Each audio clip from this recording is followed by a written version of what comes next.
All right, guys, what's going on? Welcome back to the Everything College Football podcast. I'll be doing my analysis and predictions for the midweek games in college football here in Week 11, Wednesday through Friday contests. A total of 8 ball games. Handful of them are on the MAC on that first Wednesday here, November 9th. We've got 2 contests on the 10th on the Thursday, and then 3 more to cap it off on the 11th with a top 10 team in USC. Kicking things off, though, NIU, Western Michigan. This one's currently even spread, ESPNU, 7 p.m. Eastern time. You look at a team like NIU that won the conference a season ago. I believe they won 10 games. A lot of those games were one-score contests, so they happen to be on the right side, I think, 7 different times. And this year, not so much. This team is certainly well below 500. 104th in pass defense for NIU, 130th in pass touchdowns allowed. That's certainly not great for this football team. Their secondaries underperformed tremendously. Western Michigan, though, I'm not sure if they'll be able to take advantage of this matchup here because they've been just very bad at throwing the football. As a team, 52% completion percentage, 12 interceptions, 9 touchdowns. Jack Solopek at freshman. He's been benched now for Treson Borgett. He hasn't been much better. 53% comp rate of his own, 314 yards. He had only 60 pass attempts, though. 1 touchdown, 1 pick this year. He's going to get to go at quarterback, it appears. Ladarius Jefferson, Sean Tyler. This is a phenomenal running back duo, but Jefferson's now hurt, out for, an extended period of time. They're only running the ball for about 124 yards per game anyways. It's still a very talented duo. Those two, as runners, have 4.2 yards per touch or more, total of 9 touchdowns between them. But Tyler here, 622 yards, 4 touchdowns for him. It's going to be full steam ahead for him. In the backfield, I love Corey Crooms. He's a phenomenal receiver here in the MAC. 43 receptions, 620 yards, 5 touchdowns. The rest of the team, everyone else just has 1 touchdown each. They only have 9 receiving touchdowns total. He has 5. He's just been exceptional for them this year. Great pass catcher. He was one of the only guys that came back from last year's offense, in the receiving core at least. And, he was phenomenal for them last year. But a big-time turnover for Western Michigan on offense. They've not fared very well. NIU struggled versus the run last week. 245 yards were allowed against Central Michigan. The Western Michigan front 7, it's been good. And they'd face a young offensive line, though, that's been phenomenal. I think they can certainly neutralize that. But I'm very interested to see how the Broncos perform up front. Corvin Moment at linebacker, he's terrific. 11 tackle for loss on the year, 68 tackles, 6.5 sacks. He does a little bit of everything for him.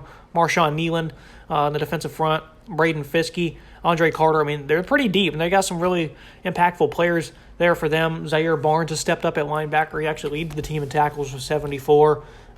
Western Michigan's front 7's actually been quite well. I do think the strong running attack for NIU that, they haven't exactly been as great, compared to last year. Rocky Lombardi has not played the last couple of weeks.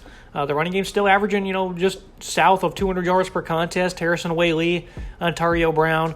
These guys have been great. 592 yards, 6 scores for Brown. Whaley, 863 and 5 touchdowns. He's creeping in on 1,000 yards this year. Of course, they lost Jay Ducker to Memphis, and they also had Trayvon Rudolph go down with an injury at wide receiver. The offense is managed pretty well. Same with Lombardi. He went down. Ethan Hampton, a freshman, has been forced into action. 7 touchdowns, 6 picks, about 196 yards per contest. He's managing all right, 30 points per game for this offense. It's going to be an interesting game. Cole Tucker, he's a veteran receiver. He's got 572 and 3 touchdowns. And then, for the most part, this offense has not been as strong as it was a season ago, but I definitely think that their offensive line will neutralize the defensive front of Western Michigan's. It's really good. This is going to be a great game. Western Michigan, they're 15th nationally on third down for defense. NIU, they're 125th. That's one telling number right there. I still think that they're going to run the ball quite well in this one. I don't think the passing attack of Western Michigan, they're going to be able to take advantage of this matchup edge that you should have against a very poor secondary, but they don't. They can't throw the ball really well one bit. 33-24 for me. I think this could certainly go in Western Michigan's favor, but I think right now, if you line these two teams up, I like NIU to get this one done, even with a very poor defense. Western Michigan, their offense is just a little bit worse, but only 43 tackles for loss on the year for NIU. They do have 20 sacks, led by Michael Kennedy, so they're getting to the backfield just enough to get by 2 sacks per game. They didn't have any last week, but I think they'll hit that column just once or twice to get off the field. That's going to help this run attack out. So I'm going to take NIU to kick things off on Wednesday. Also kicking off at 7 p.m., Buffalo versus Central Michigan on ESPN2. The Bulls, 1-point favorites. Buffalo, they lost Kyle Van Treese to Georgia Southern, who's completely lighting things up this year. But they do retain a very respectable running back duo. Ron Cook, a senior, and a freshman, and Mike Washington, who's just been a very pleasant surprise for them. 6'2", 215 out of Utica, New York. They both have over 500 yards combined for 9 touchdowns. Run for only 141 yards per game, though. This running game, despite having 2 talented backs, they don't exactly produce at a level that you would imagine. I do like the 2 receivers they have in Justin Marshall and Quinton Williams. It's kind of a makeshift receiving core here for this group. Marshall, he's been playing college football a long time, transferred over from Louisville. He was going to have a big-time season. He leads the team in every category, 6 touchdowns, 569 yards, 41 grabs.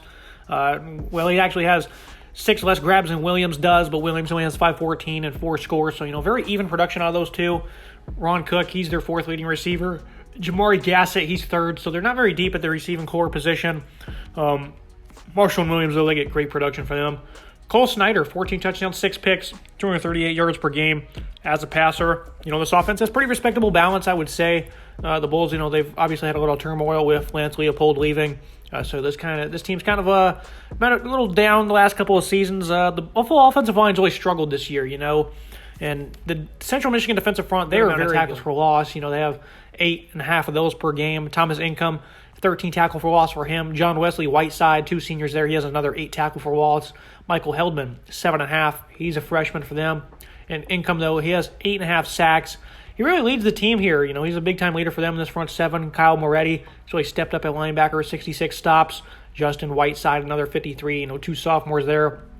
It's really good defense. Central Michigan, their offense, though, has dipped a good bit in their own right. A handful of weapons departed, but Lou Nichols, he's still there. And mainly, a handful of guys went to the NFL. 2 guys on that front of the offensive line. They were highly drafted into the league, and it's kind of allowed this ground game to really suffer. He still gets 23 attempts per game. Lou Nichols is an insane workhorse. Last year, he had a lot of attempts. He led college football in carries. Only 80 yards per game, though, 3.5 yards per attempt. So they're feeding him the rock, no doubt. But he certainly has just not been able to really produce, with all the turnover on their offensive line. 6 touchdowns for him. Marion Lukes, 5.8 yards per carry as the number 2, 275 for him on the ground. So, only about 145 yards rushing per game. Not much better through the air. Starting quarterback Daniel Richardson's really regressed, it seems. 56%, a little under 1,900 yards, 15 touchdowns, 5 picks. He had a great, season opener against Oklahoma State, but really hasn't been able to sustain that same effectiveness. The receiving core, of course, they lost some guys. I like tight end Joel Wilson, 44 receptions, 445 yards, 6 touchdowns. Carlos Carey as well. He's got 42 grabs for 478. Outside of that, it's kind of by committee when it comes to throwing the football around. The next best in receptions is Lou Nichols, who's 6th on the team with 128 yards. So it's really a 2-man guy, a 2-man group really at receiving core. Central Michigan, 26 points per game. They're allowing 29 per game. It's, a big reason why this team's certainly underperforming. The thing about Buffalo, they have a really solid pass defense. Only allow 58% completion rate, 230 yards per game. They've really struggled against the run, 99th in college football in that category. They've struggled big time the last 2 weeks, and they've also allowed 200-plus yards 4 times this season. And, of course, they're still facing a Chippewa team that, again, is really struggling to replace its offensive line, but their running game is more than capable of Nichols in the backfield. Only 3 interceptions for Central Michigan. In their run defense, they've had some issues this season. But overall, both defenses, they're kind of iffy in their own right. I think Central Michigan's is a little bit better than Buffalo's.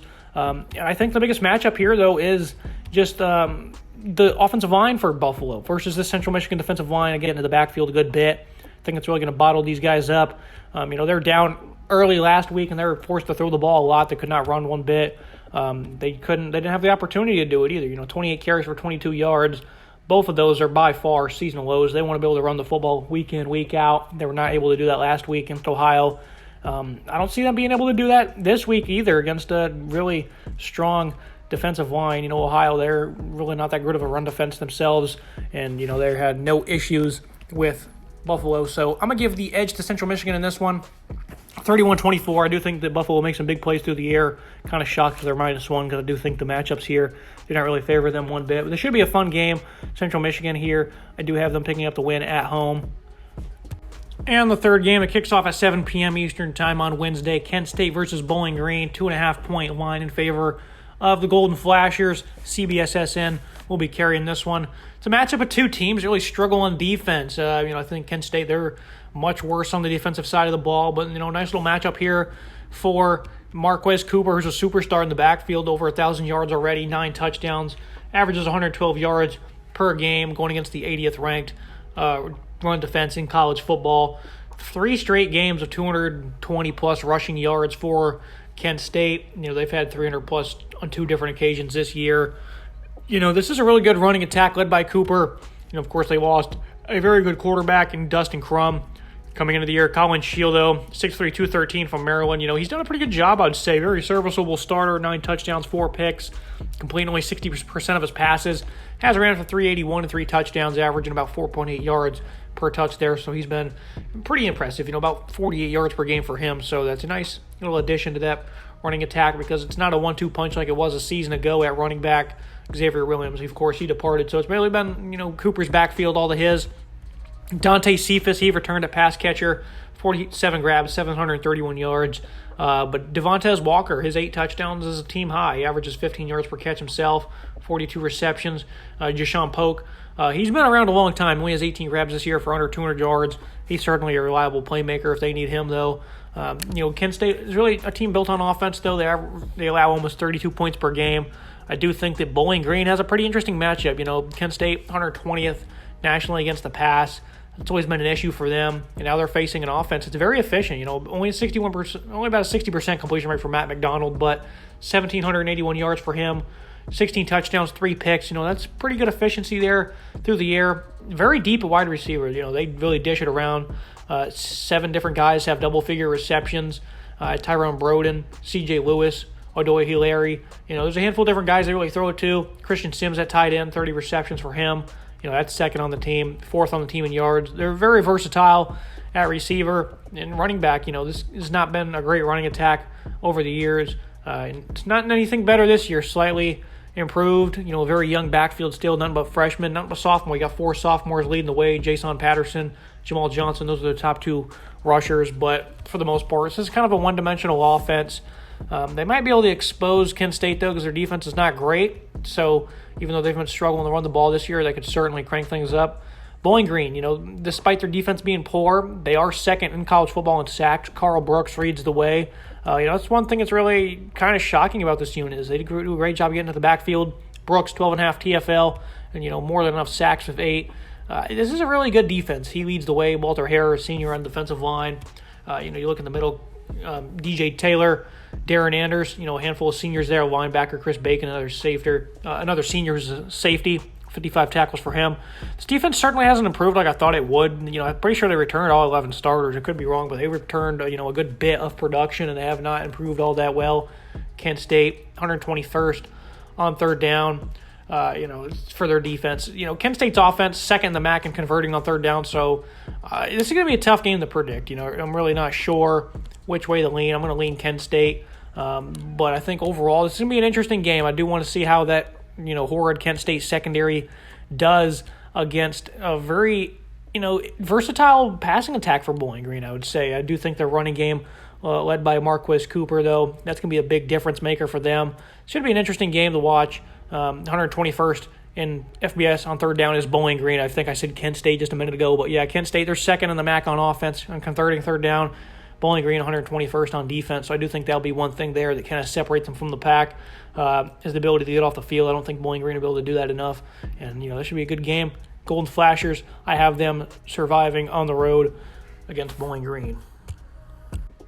Moving to the Thursday slate, Tulsa versus Memphis, a pretty underrated game. Kick things off 7:30 p.m. Eastern Time on ESPN. 2 teams have really good offenses, but pretty subpar defenses. Start with Tulsa, 127th in run defense. It's just not very good. Not really sure if Memphis can expose that. In years past, they probably would have been able to with, a relatively strong running attack. But that hasn't been the same this year. I do think they have a pretty respectable passing attack. They do lack explosiveness. But the running game has definitely not been where they want it to be. You look at only about 136 yards per game. Asa Martin, 300 yards rushing. Javon Ducker, only 294 and 3 scores. Seth Hennigan, he has 4 touchdowns. Brandon Thomas, he has 9 scores, but he only has 266 yards. They just have not been very effective. Only 3.7 yards per carry this year for Memphis. And, obviously they're playing a pretty terrible run defense, but I just do not know if they can expose that. And on the other hand, you look at a Tulsa secondary, it's 15th in college football, that's played very well this year despite losing a handful of very crucial starters that give up 310 to SMU. and they haven't really faced too many tough passing attacks, but I do think they played very well against Cincinnati and Ole Miss, held those teams to 55% completion percentage or lower, 166 yards or lower in both of those games. Those are both close games. Lost both of those by 10 points or less. They've been a very good secondary. This is not a joke of a defense one bit. Tylen Davis leading the way, senior cornerback, Bryson Powers at safety. Very happy with how he's played this year.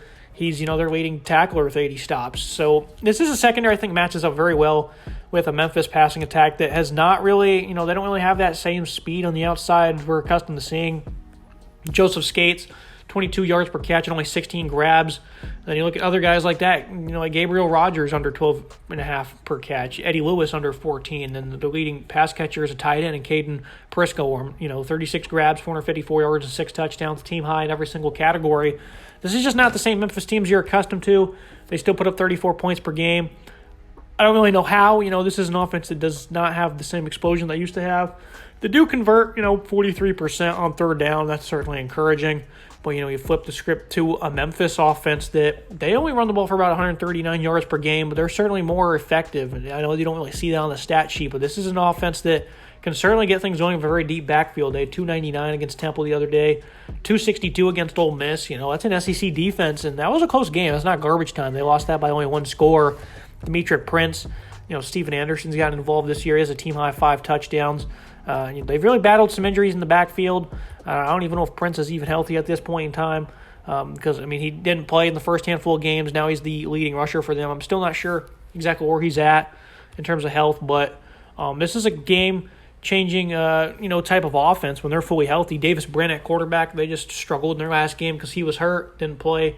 A little under 2,100 yards, only completing 60%, 17 touchdowns, 7 picks, which is certainly kind of a better track than where he was last year. He had 16 picks in 13 games. He only got 7 this far. Certainly a turnover-prone quarterback. Love the receiving core they have. Keelan Stokes, a little under 1,000 yards, almost 17 yards per catch on 57 grabs. Juan Carlos Santana, 39 for 610. Malachi Jones, he's almost there at 30. And Isaiah Epps, he has 28 of his own. So they have plenty of guys they can dish it out to. The Memphis secondary isn't exactly anything to write home about. So I think this is going to be a fun game. Tulsa run defense needs to find a pulse, though. I do think that they're more than capable of winning this game, Memphis is, and they're even 6.5-point favorites for whatever reason. I don't really understand that. Maybe they're expecting Davis Brin to be out in this game, but I think you're going to see plenty of offense. Memphis, again, I'm not really thrilled with their offense, but they still score points, so you can't argue with that. They certainly show up. The Tulsa matchup for its passing attack, though, I think it's great. Their secondary, again, they're not too bad one bit. I think the balance here is going to be too much to handle. That's if Brin plays. If he doesn't, then I think Memphis, easy pick there. But if he does play, this should be a great one. Too much balance for the Golden Hurricanes. I have them covering and winning outright. Should be a fun game to open up things on a Thursday night. You look at Georgia Southern versus Louisiana. Georgia Southern, they ran primarily the option for the last couple of years. Clay Helton shows up, brings Kyle Van Treese over from Buffalo with him. And, man, they've been so good at throwing the football. They're averaging over 36 points per game. Van Treese, 419 attempts. He's averaging 47 per game. They're really letting him rip it. 2,982 yards. He'll eclipse 3,000 in this one. 13 picks. That's not great, but he does have 20 touchdowns. They haven't even really tried to run the ball this year, but they do average 149 on the ground. Jalen White, 743 yards, 10 touchdowns. Him and Gerald Green, very effective running back duo there. At receiver, Caleb Hood, Jeremy Singleton, he's a Houston transfer.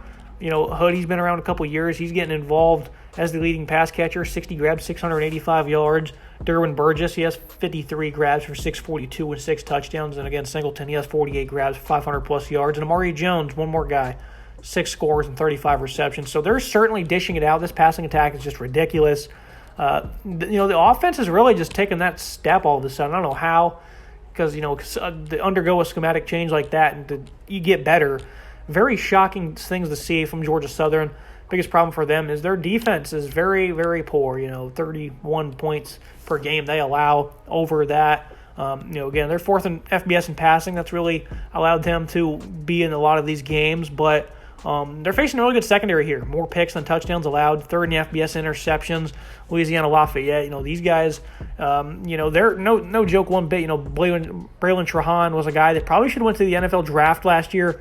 He comes back to school, and he's having a phenomenal season. He's going to be a first-team All-Sun Belt. He's got 4 interceptions this season.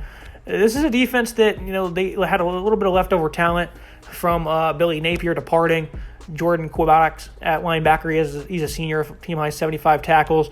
Zion Hill-Green, 11.5 TFL. Andre Jones, a senior linebacker. Chris Moncrief, another one of them. They're a handful of veterans that were left over from Napier's tenure.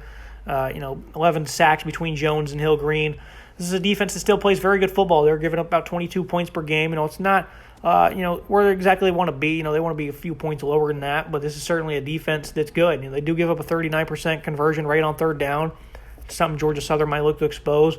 But, you look at, a team that ranks almost dead last in every single category of defense, Georgia Southern. They're just not very good on defense, and that's a big problem. Only 15 sacks this year. Justin Ellis, a senior defensive lineman, has really carried them.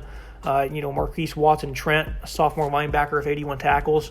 They do have a phenomenal cornerback in Derek Canteen. Last year he didn't play.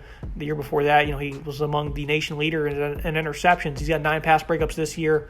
No picks just yet, but he still has tremendous ball skills, and they've certainly showcased that, which is great for covering up a guy like Michael Jefferson, 36 grabs, 600-plus yards, 5 touchdowns, and then Chris Smith. The offensive line's obviously taken some big steps back, and they only run for 130 yards per game.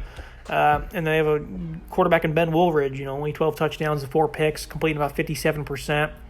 This offense is not that great, but I do think that Louisiana's going to win this one with tough defense. Georgia Southern's offense, I think they're going to get pretty stonewalled in this one. I think it's just too good of a matchup for the Raging Cajuns, especially being at home. I do think the biggest key is going to be those wide receivers against the secondary, but I think they'll be able to run the ball with Chris Smith. Great individual players like Smith and Johnson, and some of those guys on defense. They're going to be the story of this one. 34-21. I have GSU getting locked up in this one. Should be an interesting game, though, if Southern can start to make some plays through the air. Should be a great ball game there. Looking at ECU and Cincinnati. Great offense for East Carolina, but Luke Fickell's really had these guys' numbers the last 2 years. The offense has just been ineffective. Dominate them on the defensive side of the ball. ECU, though, playing much better on defense in their own right by a pretty slight margin. But the secondary is still struggling to cover, and they really had to overcome some losses of their own right. Tyler Scott, Trey Tucker, two really good pass catchers that have plenty of speed. It's not going to be a good matchup for the ECU secondary. Ben Bryant, he's a very inconsistent quarterback. That's one thing I totally understand. 33 points per game this year for this offense. He does have 6 picks, 18 touchdowns, still averaging about 262 per game.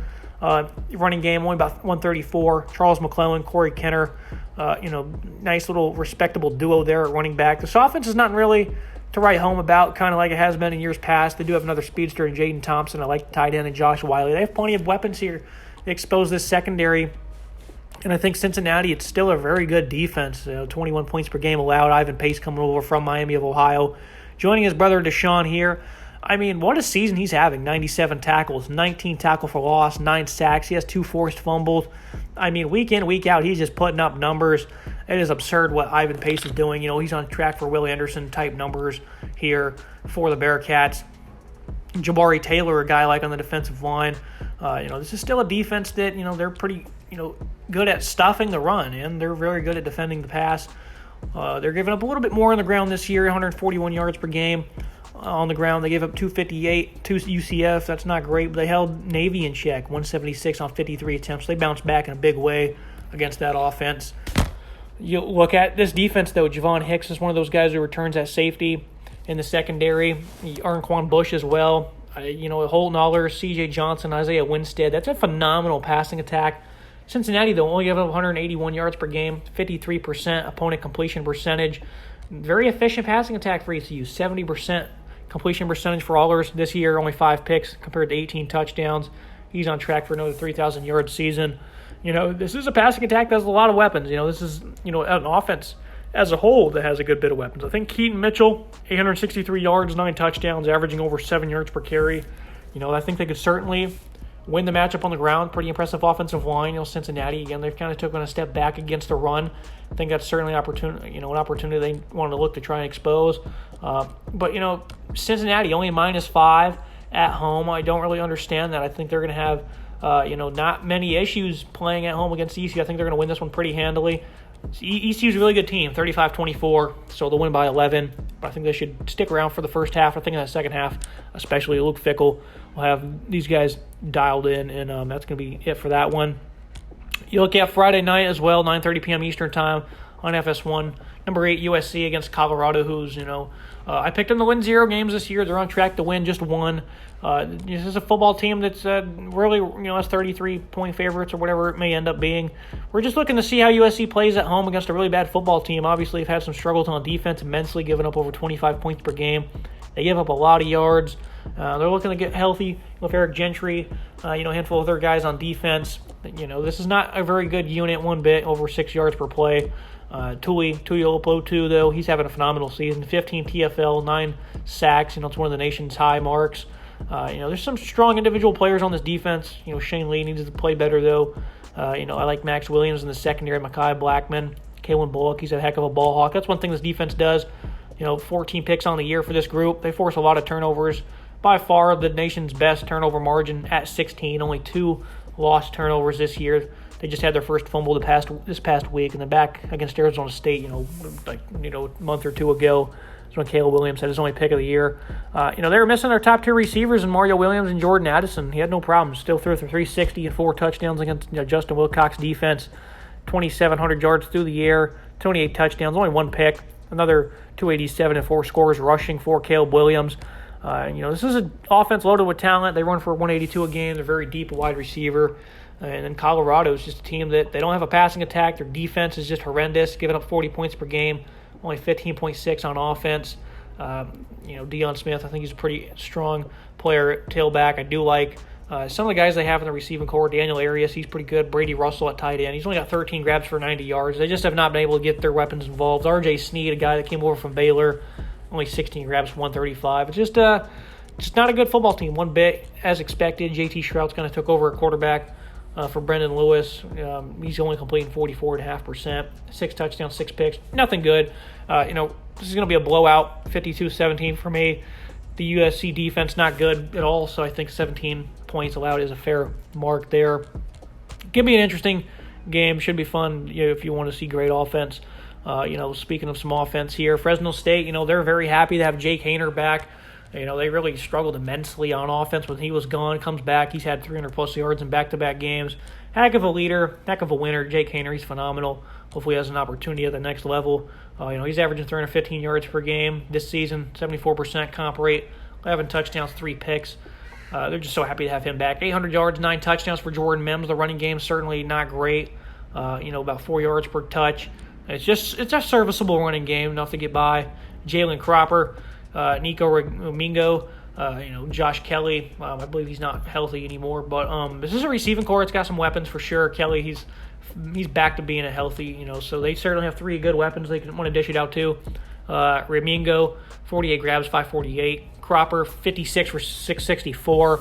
It's pretty respectable offense, no doubt. Jake Haener, with those weapons, they can certainly accomplish a lot. Defense, though, they've really struggled. They didn't lose a whole lot, really, on this defense, especially up front on the defensive line. They really struggled on the defense this year, I'd say, a little bit more than people would expect. And certainly now that they have their offense back clicking, that's certainly going to help this unit out. But for the most part, you got linebacker Lavelle Bailey back. Malachi Langley, a linebacker, he's phenomenal. David Perrell's at defensive end. That's a phenomenal defensive line from a couple years ago. Perrell's, he has 11 TFL. They've kind of had to replace some of those guys like Johnny Hudson. He's had to step up. The defense has kind of been disappointing. They're not really great against the run. 21 of the sacks on the year, 8.5 have came by Perrell's. He's just such a heck of a guy at defensive end. UNLV, this is an offense that for some reasons all of a sudden just falling off a cliff. They started off the year very hot. All of a sudden, not so much now. 26 points per game on the year. Doug Brumfield, 9 touchdowns, 4 picks. This is a guy that does a lot for them from a dual threat standpoint. Of course, he missed 2 games. That didn't help their offense out. He wasn't exactly great himself against San Diego State. But this is an offense that's certainly taken some strides. Aiden Robbins, a phenomenal running back coming over from Louisville, 700-plus yards, 8 touchdowns. He's great. They want to continue to feed him the rock. They got 2 good receivers, too. Ricky White, a lot of speed with him, comes over from Michigan State. Kyle Williams, Nick Williams. This is an offense I really like. And Kyle Williams is back to being healthy. He missed 3 games in the middle of the year. But he's putting up good averages, 52 yards per game for him, 4 receptions. Big fan of Kyle Williams. Him and White both have 4 touchdowns. This is an offense I think is going to be able to kind of expose this Fresno State defense. Has not been great, especially against the run. Robbins and Brumfield, these guys can get going vertically, and they can really make some things happen. UNLV's defense, 28 points per game. Every single year they give up like 40-plus per game, so that's very impressive for them. I like Adam Plant. He's really stepped up on the defensive line. Jalen Dixon, another one of those guys. I wonder how they'll do here against Jake Hayner and these receivers. I do think they'll struggle a good bit against the pass, but being at home, and they haven't been bad against the pass this year. I just think the matchup's too strong to ignore. They only gave up 428 yards to Notre Dame just a couple weeks ago. They held it up pretty well in that game. This is a defense I think they can hang around in this one. 9.5 at home seems kind of ridiculous. So I'm going to take UNLV, not only the cover, but I think they'll win this game in Allegiant Stadium in Vegas. I just think the Fresno State defense, they're kind of a little lackluster. They haven't exactly been great this year. I think UNLV will be up for the challenge.